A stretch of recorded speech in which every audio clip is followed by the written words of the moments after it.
If your tenant in Florida hasn't paid rent, this is the first step before eviction, and if it's done incorrectly, it can delay your case.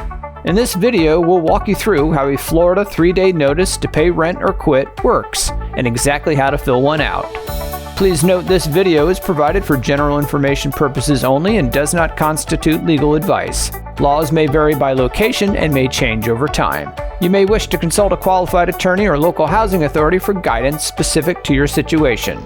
The Florida 3-day notice to pay or quit is used when rent hasn't been paid. It gives the tenant a short window to either pay what's owed or surrender possession of the property. In the state of Florida, that window is 3 days after the notice is served, but this does not include weekends or legal holidays. Now, before completing the notice, it's important to confirm a few things. First, that rent is actually unpaid. 2, that only rent is being demanded, not additional fees. And third, your method of service is allowed in your area. Since this notice is intended as a rent demand, accuracy matters. Now let's go step by step and show you how to complete the form.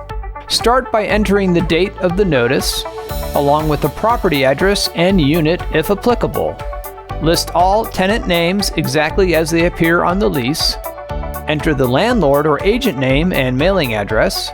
Provide clear payment instructions. This is where and how the rent can be delivered or paid. Enter the rental period and the total amount of rent due. This typically reflects unpaid rent, so it's important not to include late fees or other charges. Sign and print the landlord or agent name and then date the notice. And then under the Certificate of Service section, you enter the date the notice is served and select the delivery method that was used. This may include personal delivery, substituted service, or posting and mailing. Then sign and date to document the service.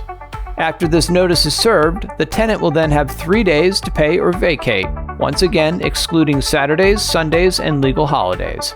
If payment is not made within that time frame, it's up to the landlord to then determine the next step, which may include filing for an eviction. If you would like a professionally formatted version of this Florida 3-day notice, we've included a link below in the description, or you may visit AmericanLandlord.com.